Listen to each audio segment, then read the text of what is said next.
What did you do? Secrets. We all have them. Your measuring cup. That's not my cup. But on Wisteria Lane, You know what it is, don't you? there are many that have yet to be revealed. I think he's lying. This thing that he's hiding, is it bad?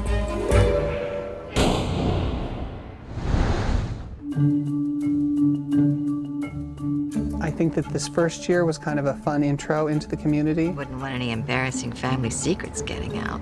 There's a lot more going on.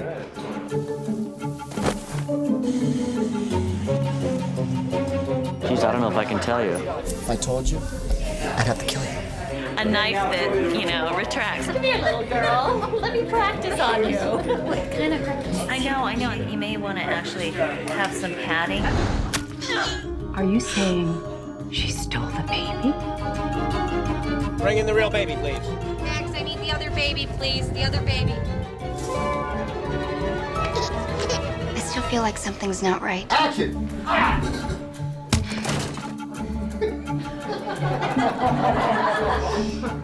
Is that enough blood? First of all, we can't discuss it among us because it's a mystery. He's filming you right now. Caught on tape. Don't put this on camera. Wow. Can you come on this side, buddy? Thanks. Secret. I'll find out what it is. Now they know our secret. I can walk down the street and hold my head high. That was truly one of my favorite scenes that I think I've ever had. We got there 6 o'clock in the morning, and I was very nervous to just basically be naked in front of the crew for hours and hours and hours. And so I just opened my robe, I said, here it is, this is what it looks like. So now we've all seen it, I could not be mortified anymore. And that was kind of how we kicked off our day, and I think everybody felt at ease after that. Well, I really wanted them to be able to shoot as much as possible. So we tried on G-strings, strapless bras, bikini bottoms, bodysuits. Ultimately, all those things you ended up being able to see from the side. So we basically ended up with a little bit of gaffer's tape just right over this in the same way, sort of just to strip around that other area. Well, that was fun getting that off. Yeah, I didn't need to go get a bikini wax after that. Oh, wait, that's way too personal. Susan?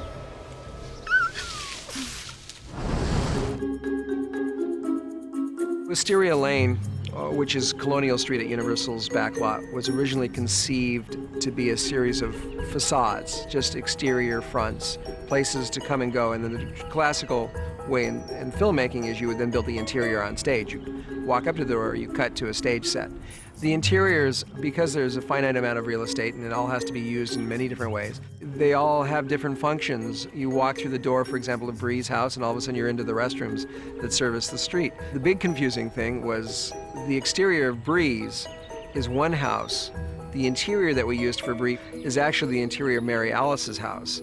And the interior of Mary Alice's house only exists as a set on stage. It's just a great set, it's all these great fake wisteria and fake flowers, because they always look fantastic, They never will, it's just, perfect. And that was part of our conceptual approach from the beginning, was everything was a little heightened, everything was a little too perfect. Oh my God! That's my house! Oh. Well, I do have to wonder why my kitchen looks exactly the same after it blew up. I mean, I'm not sure, but I think if your kitchen blew up, you would probably change the tile. One thing I love about Mark Cherry's writing is there are consequences.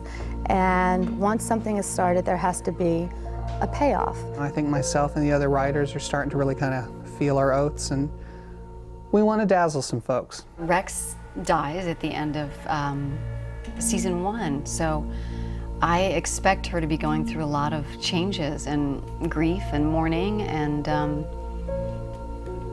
I'm excited and interested to see where she goes. All right, well, let me see what you got here. Okay, you failed. So I think what we need to do is look at this, because I love the stuff with Bree taking possession of Rex's body. I think the deeper issue is she's afraid of the closure of a funeral. Well, one of the things I've been thinking about for the first episode is, the theme is chapter 2. It's new beginnings, or something that's kind of our umbrella thing. And so what's an interesting thing is she doesn't want to start another chapter of her life. She's not prepared to do so. And I could see if she's feeling the guilt over the heart attack thing, I can totally see her lashing out at the funeral home. You gave him the wrong tie. That's not the one I wanted. She just gets into the casket and takes off the tie. She takes off the thing and she is literally in a casket retying a tie. She's kind of starting to have a breakdown. I'm sitting here wrestling with, do we have her just start to have a nervous breakdown? Or do we go straight to alcoholism? I mean, she's been through so much in season 1 that to see her just all of a sudden snap might feel... Well, here's what I would love to do is if she's having a nervous breakdown so that Andrew has her committed, and Andrew arranges for men to take her away in the middle of the night. I thought there would be some fun stuff there. Another element that we thought might be cool in here is if George, just seeing that, okay, now's my chance to kind of insert myself and ingratiate myself to the, to the children, and it's just, he's not very good at it. Maybe we'll ultimately go to the thing where she's dating this guy who isn't George. Andrew will seduce him. And then Andrew will make sure she sees it. That will make her just completely freak out and snap, and then Andrew do it. So Andrew is really driving that train. The first story, Bree should focus on all that stuff that happens right after someone dies. There's phone calls to be made. If she's in manic mode, planning funeral, you keep busy. Would she just like refuse to? She would like stay outside the morgue and. It's tough because I think of like how my mom reacts in these crises. My mother's the ultimate lady. It's all about being proper. Right. Almost the lack of grief is the defining thing that my makes mom it. makes lists when faced with crisis. Exactly. It's like the paper comes out, oh, okay, there's a lot of things that we have to do now. I would love to see her making a list of all the things that have to be done, because then what becomes interesting about it is the kids are upset that Rex is dead and she's not there for them emotionally. Whatever her behavior is, it's setting up the doctor's suspicions even more. Because the last time we saw him, he just became suspicious before the operation. So to actually refuse to sign the death certificate or whatever we're going to do, her behavior can Well, maybe along ring with a that, bell. maybe that's where, maybe there's a fight with her and the kids where Danielle calls mom on the carpet for making the bed, That's during the interesting. heart The attack, and the doctor doctor hears this. If the doctor suspects something, he would refuse to sign the death certificate. Well, you don't need the death certificate signed if we're going to go have her steal the body. But at some point we have to find what is she building to with all this list and stuff. What is her moment? And I don't know what that is yet. I think it's the moment where you see a little bit of the crack of the, whether it's the tie or whether it's just something you can see that the... Like even if she's just determined to get the house clean before the funeral, so all the women just pitch in and that you just see all these friends just pitching and cleaning and no one's talking about it. She does not want to talk about it. So their help is silent. Interesting. They've never helped Bree clean her house before. She's never probably had anyone help her clean her house before. And instead of having her break down crying, I think she gets angry. I just think she's just livid, But she should also be doing like insane cleaning, like, she's got the refrigerator out, like she's got people coming over for wake, and so she's pulled out the refrigerators cleaning behind it. And they're like, She pulls out the refrigerator and it's spotless behind her. There's like one little dust ball. How can this be? She turns around and slaps Susan. Stuff's starting to come out now, so I need it's my cue to get the hell out of my office. This is Apple's wife? Alfre Woodard has joined our cast. So exciting to have her here. Can you quite believe that you are the new neighbor here on Wisteria Lane? Yes, I can believe that I'm the new neighbor. It's fitting. I'm a creepy mystery.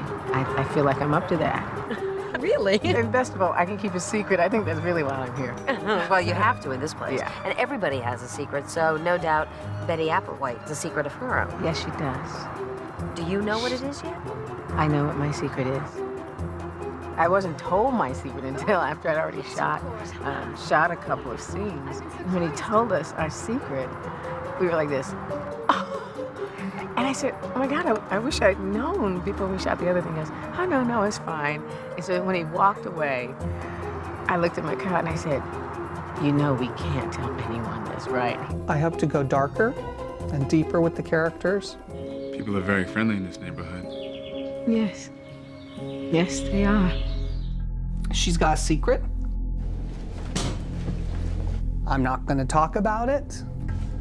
Opens this bolt lock and pulls it open. We walk in. I put the tray, the beautiful tray, on the table. I spin it around and I say, it really is a lovely gesture. And we walk out the door, and then this It's different. It's different, and we're gonna have some fun with it.